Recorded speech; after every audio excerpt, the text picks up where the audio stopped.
వికారాబాద్ జిల్లా పరిగి నియోజకవర్గం కులక్చెర్ల మండల కేంద్రంలో గల ఎంపీపీఎస్ ఆముదాలగడ్డ ప్రైమరీ స్కూల్లో బతుకమ్మ సంబరాలు చాలా ఘనంగా నిర్వహించారు.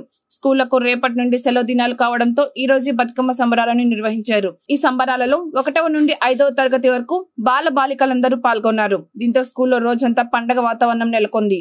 ఈ కార్యక్రమంలో school head master Tauriya Nayak, school staff Aparna, Mallesh, Akbar, Sravanthi మరియు కింది స్థాయి సిబ్బంది, స్కూల్ విద్యార్థులు పాల్గొన్నారు.